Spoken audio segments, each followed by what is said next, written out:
ಹಾಗಾದ್ರೆ ಈ story ಶುರುವಾದದ್ದೆಲ್ಲಿ?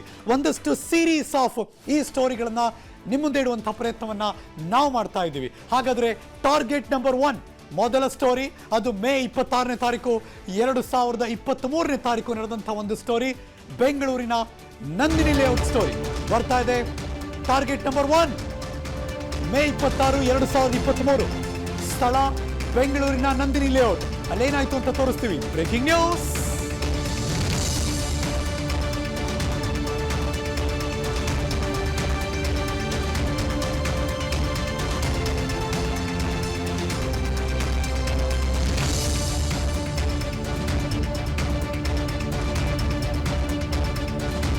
Story by story ನಿಮ್ಮ ಮುಂದೆ ಇಡ್ತಾ ಇದ್ದೀವಿ, ಎಕ್ಸ್ಕ್ಲೂಸಿವ್ ಆನ್ ವಿಸ್ತಾರ ನ್ಯೂಸ್.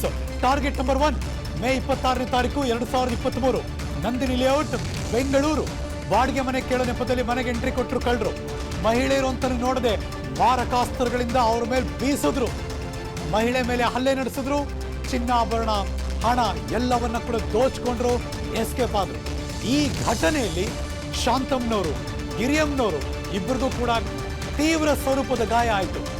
ಹಲವಾರು ದಿನಗಳ ಬಳಿಕ ಆರೋಪಿಗಳು ಪೊಲೀಸರ ಆರೋಪಿಗಳನ್ನು ಅರೆಸ್ಟ್ ಕೂಡ ಮಾಡಿದ್ರು. 26 ಮೇ 2023, ಸ್ಥಳ ಬೆಂಗಳೂರಿನ ನಂದಿನಿ ಲೇಔಟ್. ಅಲ್ಲೇನಾಯ್ತು ಒಂದಷ್ಟು ದೃಶ್ಯ ನಿಮ್ಮ ವಿಸ್ತಾರ ನ್ಯೂಸ್ ಸ್ಕ್ರೀನಲ್ಲಿ.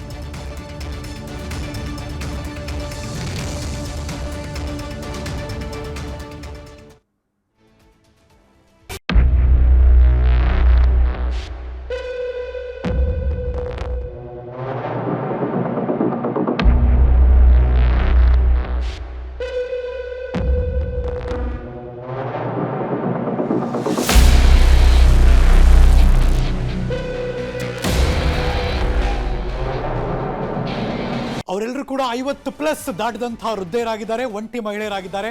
ಟಾರ್ಗೆಟ್ ಇಷ್ಟಕ್ಕೆ ನಿಲ್ಲಿಲ್ಲ. ಮೇ 26 ನಂದಿನಿ ಲೇಔಟ್ ಅಲ್ಲಿ ನಡೀತು. ನೆಕ್ಸ್ಟ್ ಡೇ ಮೇ 27ನೇ ತಾರೀಕು 2023, ಅದು ನಡೆದದ್ದು ಕೂಡ ಬೆಂಗಳೂರಿನಲ್ಲೇ. ಟಾರ್ಗೆಟ್ ನಂಬರ್ 2 ಮತ್ತೊಂದು ಬ್ರೇಕಿಂಗ್ ನ್ಯೂಸ್ ಬರ್ತಾ ಇದೆ. ಮೇ 27, 2023, ಬೆಂಗಳೂರಿನ ಮಹಾಲಕ್ಷ್ಮಿ ಲೇಔಟ್ನ ಸ್ಟೋರಿ ಇದು. ಹಾಗಾದ್ರೆ ಮಹಾಲಕ್ಷ್ಮಿ ಲೇಔಟ್ ಅಲ್ಲಿ ಏನಾಯ್ತು ತೋರಿಸ್ತೀನಿ. Breaking news number 6.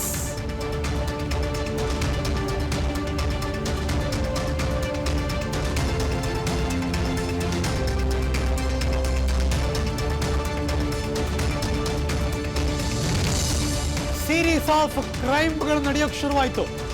Target number 2 May 27ನೇ ತಾರೀಕು 2023, ಬೆಂಗಳೂರಿನ ಮಹಾಲಕ್ಷ್ಮಿ ಲೇಔಟ್. ಮಹಾಲಕ್ಷ್ಮಿ ಲೇಔಟ್ನಲ್ಲೂ ಕೂಡ ಬಾಡಿಗೆ ನೆಪದಲ್ಲಿ ಎಂಟ್ರಿ ಕೊಟ್ಟರು. ಬಾಡಿಗೆ ಮನೆ ಕೇಳಿಕೊಂಡು ಖದೀಮರು ಎಂಟ್ರಿ ಕೊಟ್ಟರು, ಆದರೆ ಗೊತ್ತಾಗ್ಲೇ ಇಲ್ಲ ಆ ವೃದ್ಧೆಗೆ.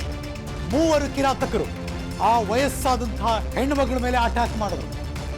ಒಂಟಿ ವೃದ್ಧೆ, ಅವರ ಹೆಸರು ಕಮಲಮ್ನವರು. ಅವರ ಕೈಕಾಲನ್ನ ಕಟ್ ಹಾಕಿದ್ರು, ಅವರನ್ನ ಮರ್ಡರ್ ಮಾಡಿಬಿಟ್ರು. ಅವರನ್ನ ಸಾಯಿಸಿದ ನಂತರ ಚಿನ್ನಾಭರಣವನ್ನು ದೋಚಿದ್ರು ಹಂತಕರು, ಅಲ್ಲಿಂದ ಎಸ್ಕೇಪ್ ಆದ್ರು. ಅದಾದ್ಮೇಲೆ ನಡೆದಿದ್ದೇನಪ್ಪಾ ಅಂದ್ರೆ, ಮಹಾಲಕ್ಷ್ಮಿ ಲೇಔಟ್ ಪೊಲೀಸರು 3 ಜನ ಅರೆಸ್ಟ್ ಮಾಡಿದ್ದಾರೆ. ಇವ್ರು ಯಾರು ಅಫ್ಕೋರ್ಸ್ ತಪ್ಪಿಸ್ಕೊಂಡು ಹೋಗಕ್ಕಾಗಲ್ಲ, ಹೆಡೆ ಮೂರಿ ಕಟ್ ಹಿಡ್ಕೊಂಡ್ ಬರ್ತಾರೆ ಪೊಲೀಸರು. ಅದೇ ರೀತಿ ನಡೆದದ್ದು. ಇದು ಮೇ 27, 2023, ಬೆಂಗಳೂರಿನ Mahalakshmi layout. Back to back ಪ್ರಕರಣ ನಡೆಯುತ್ತೆ. ಅದು ನಂದಿನಿ ಲೇಔಟ್, ತದನಂತರ ಮಹಾಲಕ್ಷ್ಮಿ ಲೇಔಟ್. ಇಮಿಡಿಯೇಟ್ ಆಗಿ ಅಲ್ಲೂ ಅರೆಸ್ಟ್ ಮಾಡ್ತಾರೆ, ಇಲ್ಲೂ ಅರೆಸ್ಟ್ ಮಾಡ್ತಾರೆ. ಅಲ್ಲಿ ಇಬ್ಬರನ್ನ ಅಟ್ಯಾಕ್ ಮಾಡಿ ಆಸ್ಪತ್ರೆಗೆ ಸೇರಿರ್ತಾರೆ ಅವರು.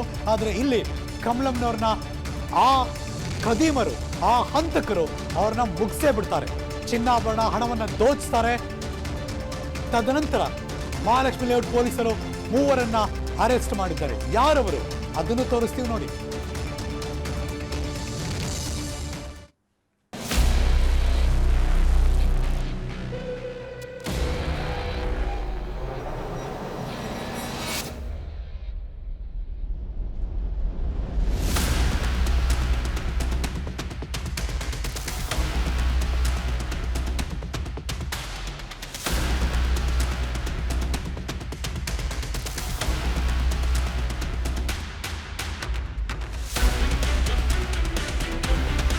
ಮೇ ತಿಂಗಳಲ್ಲಿ ಬ್ಯಾಕ್ ಟು ಬ್ಯಾಕ್ 2 ಪ್ರಕರಣ ನಡೆಯುತ್ತೆ. ಅದಾದ್ಮೇಲೆ 3 ತಿಂಗಳ ಗ್ಯಾಪ್. ಜೂನ್, ಜುಲೈ, ಆಗಸ್ಟ್ 28ನೇ ತಾರೀಕು ಏನಾಯ್ತು ತೋರಿಸ್ತೀನಿ. ಬರ್ತಾ ಇದೆ target number 3 story.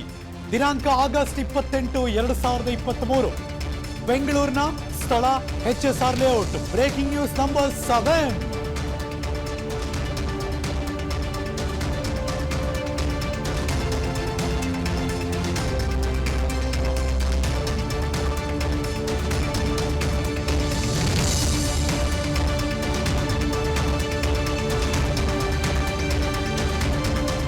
Target number 3 August 28, 2023 ಬೆಂಗಳೂರಿನ HSR ಲೇಔಟ್.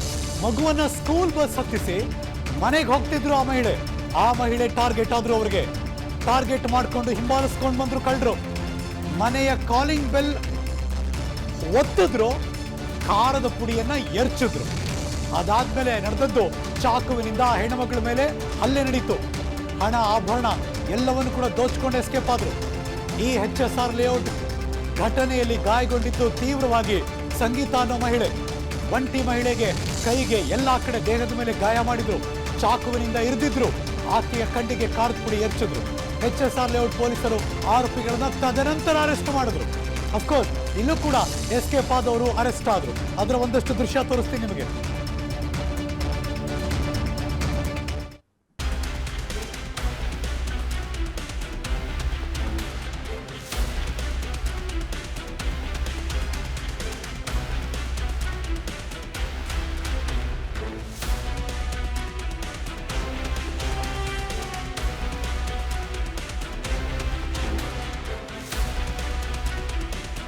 ಇಷ್ಟೆಲ್ಲ ಯಾಕೆ ರೀಕಾಲ್ ಮಾಡಿದೆ ಅಂದ್ರೆ, ಈಗ ಕೆಲವೇ ದಿನಗಳ ಮುಂಚೆ ಮತ್ತೊಂದು ಇಂಥದ್ದೇ ಪ್ರಕರಣ ಆಗೋಯ್ತು. ಬರೀ ಲಾಸ್ಟ್ ಇಯರ್ ಮಾತ್ರ ಸೀಮಿತ ಆಗಿಲ್ಲ. ಟಾರ್ಗೆಟ್ ನಂಬರ್ 4 ನಾವೆಲ್ಲ ಕಣ್ಣರಳಿಸಿ ನೋಡಬೇಕಾದಂತಹ ಒಂದು ಸ್ಟೋರಿ. ಅದು ಜನವರಿ 10ನೇ ತಾರೀಕು 2024. ಎಲ್ಲೇನಾಯ್ತು ತೋರಿಸ್ತೀನಿ. ಬರ್ತಾ ಇದೆ ಮತ್ತೊಂದು breaking news. Target number 4, date ಜನವರಿ 10, 2024, ಸ್ಥಳ ಬೆಂಗಳೂರಿನ Rajarajeshwari Nagar, Pattanagere. Breaking news number 8.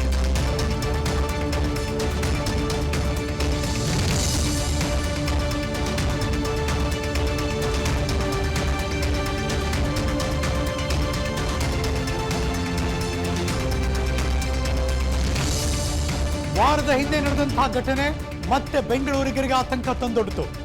ಜನವರಿ 10, 2024, ರಾಜರಾಜೇಶ್ವರಿ ನಗರ, ಪಟ್ಟಣಗೆರೆ, ಬೆಂಗಳೂರು. ಮೊಮ್ಮಕ್ಕಳನ್ನ ಟ್ಯೂಷನ್ ಬಿಟ್ಟು ಬರ್ತಾ ಇದ್ರು ವೃದ್ಧೆ. ಆ ವೃದ್ಧೆಯನ್ನ ಟಾರ್ಗೆಟ್ ಮಾಡಿದ್ರು. ಆ ವೃದ್ಧೆಯ ಮನೆಗೆ ಎಂಟ್ರಿ ಆಗೋದನ್ನೇ ಕಾಯ್ತಾ ಇದ್ರು ಕಳ್ಳರು.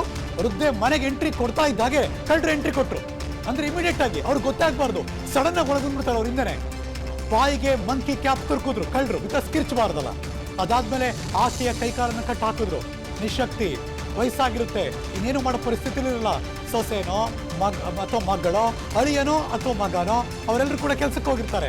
ಮೊಮ್ಮಕ್ಕಳನ್ನ ತುಂಬಾ ಜನ ಅವರ ತಾಯಿಯಂದಿರು, ಅತ್ತೆಯಂದಿರು ನೋಡ್ಕೋತಿರ್ತಾರೆ. ಸ್ಕೂಲಿಂದ ಸ್ಕೂಲಿಗೆ ಬಿಟ್ಟು ಬರ್ತಾರೆ, ಸ್ಕೂಲಿಂದ ಕರ್ಕೊಂಡ್ ಬರ್ತಾರೆ. ಬಸ್ ಇಳಿದ್ಮೇಲೆ ಸ್ಕೂಲ್ ಬಸ್ಸು ಅಲ್ಲಿಂದ ಹೋಗಿ ಮಾತಾಡಿಸಿ ಕರ್ಕೊಂಡ್ ಬರ್ತಾರೆ. ಈ ಥರದ್ದೆಲ್ಲ ತುಂಬಾ ಪ್ರಕರಣಗಳು ಬೆಂಗಳೂರಿನ ನಡೀತಾ ಇರುತ್ತೆ. ಆದ್ರೆ ಅಂಥ ವಯೋವೃದ್ಧರನ್ನ ಟಾರ್ಗೆಟ್ ಮಾಡ್ತಾರೆ ಈ ಹಂತಕರ ಗ್ಯಾಂಗ್. ಇದೇ ನಡೆದದ್ದು ಬೆಂಗಳೂರಿನ RR ನಗರದ ಪಟ್ಟಣಗೆರೆಯಲ್ಲಿ.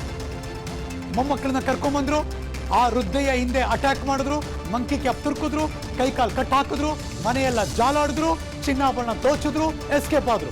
ಲಕ್ಷಾಂತರ ರೂಪಾಯಿ ಚಿನ್ನಾಭರಣವನ್ನು ದೋಚಿ ಎಸ್ಕೇಪ್ ಆದ್ರು. ಅದರಲ್ಲಿ ಸದ್ಯಕ್ಕೆ ಒಬ್ಬನನ್ನ ಪೊಲೀಸರು ಈಗ ಅರೆಸ್ಟ್ ಮಾಡಿದ್ದಾರೆ. ಇದು ಇತ್ತೀಚೆಗೆ ನಡೆದಂತಹ ಬೆಂಗಳೂರಿನ RR ನಗರದ ಸ್ಟೋರಿ.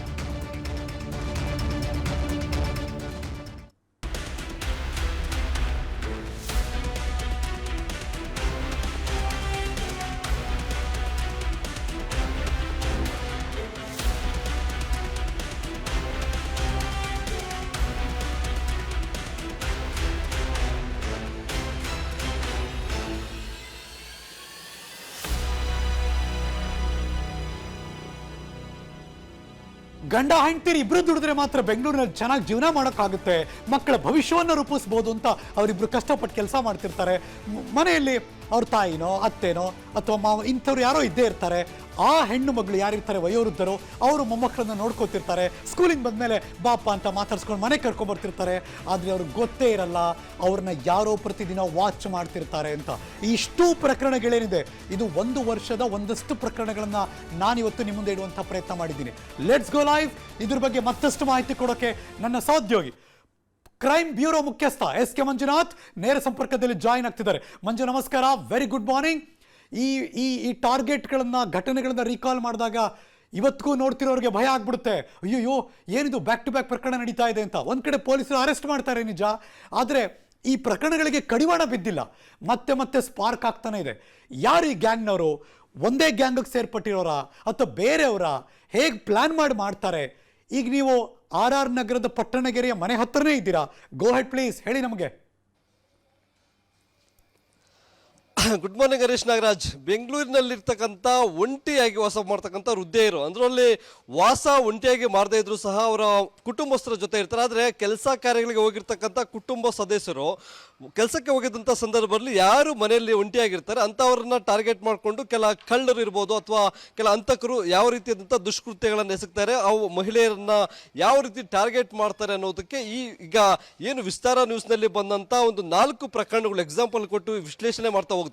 ಇದೇ ಒಂದು ಬೆಸ್ಟ್ ಎಕ್ಸಾಂಪಲ್ ಅಂತ ಹೇಳ್ಬೋದು. ಹಾಗಾಗಿ ಒಂಟಿ ಮಹಿಳೆಯರು ಅಥವಾ ಒಂಟಿ ವೃದ್ಧೆಯರಿಗೆ ಯಾವ ರೀತಿಯಾಗಿ ಸೇಫ್ಟಿ ಇದೆ ಅನ್ನೋದು, ಮತ್ತೆ ಕುಟುಂಬಸ್ಥರು ತಮ್ಮ ಮನೆಯ ಸದಸ್ಯರು ಅಂದ್ರೆ ವಯೋವೃದ್ಧರ ಮೇಲೆ ಯಾವ ರೀತಿಯಾದಂಥ ಒಂದು ರಕ್ಷಣೆಗೆ ಕ್ರಮಗಳನ್ನ ಕೈಗೊಳ್ಳಬೇಕು ಅನ್ನೋದನ್ನ ಈ ಸ್ಟೋರಿ ನೋಡಿದ್ರೆ ಸ್ವಲ್ಪ ಮಟ್ಟಿಗೆ ಅರಿವಾಗುತ್ತೆ ಅನ್ಸುತ್ತೆ. ಈಗ ನಾನು ಏನು RR ನಗರದ ಪಟ್ಟಣಗೆರೆಯಲ್ಲಿರ್ತಕ್ಕಂಥದ್ದು, ಪಟ್ಟಣಗೆರೆಯ ಆಂಜನೇಯ ಟೆಂಪಲ್ ರಸ್ತೆಯಲ್ಲಿ ಇರ್ತಕ್ಕಂಥ ಒಂದು ಮನೆ. ಇಲ್ಲಿ ಕಳೆದ 4-5 ದಿನಗಳ ಹಿಂದೆ ಅಷ್ಟೇ ಒಂದು ಪ್ರಕರಣ ನಡೆಯುತ್ತೆ. ಅದು ಈ ಮನೆಯ ಮೊದಲನೇ ಮಹಡಿಯಲ್ಲಿ ವಾಸವಾಗಿರ್ತಕ್ಕಂಥ ಒಬ್ಬ ಗೌರಮ್ಮ ಅಂತಕ್ಕಂಥ ವೃದ್ಧೆ ತನ್ನ ಮೊಮ್ಮಕ್ಕಳನ್ನ ಶಾಲೆ ಮುಗಿಸಿ ಬಂದಿರ್ತಾರೆ, ಅವರನ್ನ ಟ್ಯೂಷನ್ಗೆ ಕರೆದುಕೊಂಡು ಹೋಗೋದಕ್ಕೆ ಟ್ಯೂಷನ್ಗೆ ಬಿಟ್ಟು ಮತ್ತೆ ವಾಪಸ್ ಆಗ್ತಾ ಇರ್ತಾರೆ. ಆಕೆಯ ಚಲನವಲನ ಕಂಡಂತ ಕಳ್ಳರಿಬ್ಬರು ಆಕೆಯನ್ನು ಹಿಂಬಾಲಿಸ್ಕೊಂಡ್ ಬಂದು ಇದೇ ರೀತಿಯಾಗಿ ನಾನು ಏನು ದೃಶ್ಯಾವಳಿಗಳಲ್ಲಿ ಮೆಟ್ಟಿಲನ್ನು ಹತ್ತಿ ತೋರಿಸ್ತಾ ಇದ್ದೇನೆ. ಆ ವೃದ್ಧೆ ಹತ್ತದಂತ ಸಂದರ್ಭದಲ್ಲಿ ಆಕೆಯನ್ನ ಹಿಂಬಾಲಿಸ್ಕೊಂಡು ಬಂದಂತ ಕಳ್ಳರು ಆಕೆಯನ್ನ ಮನೆ ಒಳಗಡೆ ಹೋಗೋವರೆಗೂ ಸಹ ಕಾಯ್ತಾರೆ. ಮನೆ ಇದೆ, ಎಲ್ಲೂ ಯಾರಿಗೂ ಸುಳಿಯು ಕೊಡಲ್ವಾ? ಆ ತರ ಅಟ್ಯಾಕ್ ಮಾಡ್ತಾರಾ? ಖಂಡಿತ ನಾನು ಅದನ್ನ ಹೇಳ್ತಾ ಹೋಗ್ತಾ ಇದ್ದೀನಿ. ಯಾಕಂದ್ರೆ ಈ ಹಿಂದೆ ಒಂಟಿ ಮನೆಗಳು ಅಂದ್ರೆ ಯಾವುದೋ ಲೇಔಟ್, ಹೊಸ ಲೇಔಟ್, ಅದು ಅಲ್ಲಿ ಆ ತರ ಘಟನೆ ಆದ್ರೆ ನಾವು ನಂಬೋದು. ಇಲ್ಲಿ ನೋಡ್ತಾ ಇದೀವಿ ನಾವು, ಈ ಮನೆಗೆ ಅಟ್ಯಾಚ್ ಆಗಿರ್ತಕ್ಕಂಥ ಮನೆಗಳಿದಾವೆ. ಮತ್ತೊಂದು ಮನೆಯ ಪ್ಯಾಸೇಜ್ ಎಂಟ್ರಿ ಸಹ ಇಲ್ಲೇ ಕಾಣಿಸ್ತಾ ಇದೆ. ಇಷ್ಟರ ನಡುವೆಯೂ ಸಹ ಕಳ್ಳರು ಆಕೆಯನ್ನ ಹಿಂಬಾಲಿಸ್ಕೊಂಡ್ ಬಂದು ನಾವು ನೋಡಬಹುದು. ಇಲ್ಲಿ ಒಬ್ರು ವೃದ್ಧ ಮಹಿಳೆ ಅವರ ಮೊಮ್ಮಕ್ಕಳ ಜೊತೆ ಆಟ ಆಡ್ತಾ ಇದ್ದಾರೆ. ಈ ರೀತಿಯಾಗಿ ಒಂಟಿಯಾಗಿದ್ದಂತಹ ಸಂದರ್ಭದಲ್ಲೇ ಅವರನ್ನ ಟಾರ್ಗೆಟ್ ಮಾಡ್ಕೊಂಡ್ ಬಂದು ಆಕೆಯನ್ನ ಹಿಂಬಾಲಿಸ್ಕೊಂಡ್ ಬರ್ತಾರೆ. ಈ ಮನೆ ಏನ್ ನನ್ ಕಾಣಿಸ್ತಾ ಇದೆ, ಈ ಮನೆಯ ಎಂಟ್ರಿ ಈ ಒಳಗಡೆ ಹೋಗ್ತಾ ಇದ್ದಾಗೆ ನಾವು ಕಳ್ಳರು ಸಹ ಒಳಗಡೆ ಬರ್ತಾರೆ. ಒಳಗಡೆ ಬಂದಾಗ ಆ ವೃದ್ಧೆ ಗೌರಮ್ಮನವರು ಮನೆ ಜಸ್ಟ್ ಈಗ ಎಂಟ್ರಿ ಆಗಿರ್ತಾರೆ. ಅವರನ್ನ ಹಿಂದೆಯಿಂದ ಬಂದಂತ ಕಳ್ಳರು ಅವರ ಬಾಯಿಗೆ ಬಟ್ಟೆಯನ್ನ ಅಂದ್ರೆ ಅವ್ರು ಹಾಕಿರ್ತ ಮಂಕಿ ಕ್ಯಾಪ್ ಅನ್ನ ಅವರ ಬಾಯಿಗೆ ತುರುಕಿ ನಂತರ ಕೈಕಾಲನ್ನ ಕಟ್ಟಿ, ಅದಾದ ಬಳಿಕ ಏನು ಈ ಮನೆಯಲ್ಲಿರ್ತಕ್ಕಂಥ ಬೆಡ್ರೂಮ್ ಏನಿದೆ ಇಲ್ಲಿ ಇರ್ತಕ್ಕಂಥದ್ದು, ಅದ್ರಲ್ಲಿ ಒಳಗಡೆ ಅಲ್ಮೇರ ಇವೆಲ್ಲವನ್ನ ಜಾಲಾಡಿ ಮನೆಯಲ್ಲಿದ್ದಂತ ಚಿನ್ನಾಭರಣವನ್ನ ದೋಚಿ ಎಸ್ಕೇಪ್ ಆಗಿರ್ತಾರೆ. ಸದ್ಯ ಆ ಘಟನೆಯಿಂದ ಗೌರಮ್ಮ ಅವರು ಭೀತಿಗೊಳಗಾಗಿರ್ತಕ್ಕಂಥದ್ದು. ಅವರ ಮಗಳ ಮನೆಯಲ್ಲಿ ಒಂದು ಆಶ್ರಯವನ್ನ ಪಡೆದುಕೊಳ್ಳಕ್ಕೆ ಹೋಗಿದ್ದಾರೆ. ಇನ್ನುಳಿದಂತೆ ಅವರ ಪತಿ ಇಲ್ಲಿದ್ದಾರೆ. ನಾನು ಮಾತಾಡ್ತಾ ಹೋಗ್ತೇನೆ. ಹರೀಶ್, ಪ್ಲೀಸ್, ಏನಾಯ್ತು ಅಂತಕ್ಕಂಥದ್ದು. ಸರ್, ಅವತ್ತು ಏನಾಯ್ತು? ನಾವು ಮೊಮ್ಮಗಳು ಎತ್ಕೊಂಡು ಕೆಳಗಡೆ ಹೋದೆ. ನಮ್ಮ ಹೆಂಗಸರು ಟ್ಯೂಷನ್ ಬಿಟ್ಟು ಮನೆಗೆ ಬಂದರು. ಆಮೇಲೆ ಅವರು ಟ್ಯೂಷನ್ ಬಿಟ್ಟು ಮನೆಗೆ ಬಂದು ಬಾಗಿಲ ತೆಗೆದು ಒಳಗೆ ಬಂದಾಗ ಅವರು ಕಸ ಗುಡಿಸ್ಬೇಕಂತೆ ಪರ್ಕೆ ಎತ್ಕೊಳಕ್ಕೆ ಹೋದರು. ಅಷ್ಟೊತ್ತಿಗೆ ಹಿಂದಿಂದ ಯಾರ ಬಂದು ಬಟ್ಟೆ ತುರುಕಿ ಕೈಕಾಲು ಕಟ್ಟಿ ಹೋಗಿದ್ದಾರೆ. ಎಷ್ಟು ಗೋಲ್ಡ್ ಚಿನ್ನ ಅದೆಲ್ಲ ತೆಗೆದುಕೊಂಡು ಹೋದ್ರು ಅಂತ? ಅದು ಎಷ್ಟಿತ್ತೋ ಎಷ್ಟಿಲ್ಲ ಅನ್ನೋದು ಅವ್ರಿಗೆ ಗೊತ್ತು. ನಮ್ಮ ಸೊಸೆಗೆ ಮಗನಿಗೆ ಅವ್ರಿಗೆ ಗೊತ್ತು. ಆದ್ರೆ ನಾವು ಬಾಗಿಲ ತೆಗೆಯಲ್ಲ, ಮುಟ್ಟಲ್ಲ. ಅದು ಒಟ್ಟಿನಲ್ಲಿ ಒಂದು 125 ಅಲ್ಲೇ ಗಿಲ್ಲೇ ಮಾಡಿದ, ಚಾಕುಲ್ ಕೊಯ್ಯೋದು ಆ ಥರದ್ದು ಏನಾದ್ರು ಮಾಡಿದ್ರಾ? ಅದೇನಿಲ್ಲ. ಒಟ್ಟಿನಲ್ಲಿ ಬಾಯಿಗೆ ಬಟ್ಟೆ ತುರುಕಿ ಕೈಕಾಲು ಕಟ್ಟಿ ಅಲ್ಲಿ ಕೇಳಿ ಇದು ಮಾಡಿ. ಇದಾದ ಬಳಿಕ ಏನು ಬಾಯಿಗೆ ಬಟ್ಟೆ ತುರುಕಿ ಕೈಕಾಲು ಕಟ್ತಾರೆ, ಮನೆಯಲ್ಲಿರ್ತಕ್ಕಂಥ ಚಿನ್ನಾಭರಣವನ್ನು ದೋಷಿಸ್ತಾರೆ. ಕೊನೆಗೆ ಆರೋಪಿಗಳು ಹೋಗ್ಬೇಕಾದ್ರೆ ಆಕೆಯನ್ನ ಕೈಗೆ ಕಟ್ಟಿದಂತ ಯಾವುದೇ ರೀತಿಯಂತ ಗಂಟು ಸಹ ಬಿಚ್ಚೋದಿಲ್ಲ. ಮತ್ತೆ ಡೋರನ್ನ ಕ್ಲೋಸ್ ಮಾಡಿಕೊಂಡು ಹೊರಗಡೆಯಿಂದ ಈ ಲಾಕ್ ಮಾಡಿಕೊಂಡು ಎಸ್ಕೇಪ್ ಆಗಿರ್ತಾರೆ. ಅದಾದ ಬಳಿಕ ಆಕೆ ಎಚ್ಚರಗೊಂಡು ಬಾಗಿಲನ್ನ ಬಡಿತಾರೆ. ಈ ಮನೆಯಲ್ಲಿರ್ತಕ್ಕಂಥ ನಂದೀಶ್ ಅಂತಕ್ಕಂಥವ್ರು, ಆತ ಯಾಕೋ ಮನೆಯಲ್ಲಿರ್ತಕ್ಕಂಥ ಗೌರಮ್ಮ ಅವರು ಬಾಗಿಲು ಬಡಿತಾ ಇದ್ದಾರೆ ಅನ್ನೋ ಒಂದು ಶಬ್ದ ಕೇಳುತ್ತೆ. ಯಾರೋ ಮೊಮ್ಮಕ್ಕಳು ಹೊರಗಡೆಯಿಂದ ಡೋರ್ ಲಾಕ್ ಮಾಡಿರ್ಬೋದು ಅನ್ನೋ ನಿಟ್ಟಿನಲ್ಲಿ ಹೋಗಿ ಬಾಗಿಲನ್ನ ಡೋರನ್ನ ತೆಗಿತಾರೆ. ಇವರನ್ನ ಕೇಳ್ತೀನಿ, ಅವತ್ತು ಏನು ಇನ್ಸಿಡೆಂಟ್ ಆಗಿತ್ತು ಅಂತಕ್ಕಂಥದ್ದು. ಹರೀಶ್ ಸರ್, ಅವತ್ತು ಗೌರಮ್ಮ ಅವ್ರಿಗೆ ಏನಾಗಿತ್ತು ಅಂತಕ್ಕಂಥದ್ದು? ಸರ್, ನಾವು ಏನೋ ಹೊರಗಡೆ ಮಕ್ಳುಗಳು ಇದು ಮಾಡ್ತಾರೆ ಅಂತ ಅಂದ್ಬಿಟ್ಟು ಬಾಗಿಲು ಹಾಕೊಂಡಿದ್ರು. ಬಾಗಿಲು ಹಾಕೊಂಡಿದ್ದಾಗ ನಾನೇನು ಮಾಡಿದೆ, ನನ್ನ ಕೆಲಸದ ಮೇಲೆ ಸ್ವಲ್ಪ ಆರ್ಡ್ರ್ ಇತ್ತು ಅಂತ ಅಂದ್ಬಿಟ್ಟು ನಾನು ಹೊರಡಕ್ಕೆ ನೋಡಿದಾಗ ಒಳಗಡೆ ಬಾಗಿಲು ತಟ್ತಾಯಿದ್ರು. ಆ ತಟ್ಟದ ಮೇಲೆ ಏನಾಯಿತು ಅಂತ ಗೊತ್ತಿಲ್ಲ.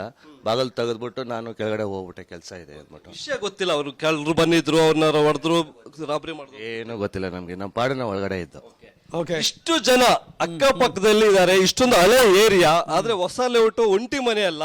ಇಂಥ ಏರಿಯಾದಲ್ಲೂ ಕಳ್ಳರು ತಮ್ಮ ಕೈ ಚಾಳಕವನ್ನ ಪ್ರದರ್ಶನ ಮಾಡಿದ್ದಾರೆ. ನಿಜಕ್ಕೂ ಮನೆಯಲ್ಲಿರ್ತಕ್ಕಂಥ ವಯೋವೃದ್ಧರು, ತಮ್ಮ ಪೋಷಕರು ಇರ್ಬೋದು, ನಮ್ಮ ಅಕ್ಕ ತಂಗಿ ಇರ್ಬೋದು, ಅವರ ಸೇಫ್ಟಿಗೆ ಸಂಬಂಧಪಟ್ಟಂತೆ ಪೊಲೀಸರನ್ನ ನಂಬಿದ್ರೆ ಆಗೋದಿಲ್ಲ.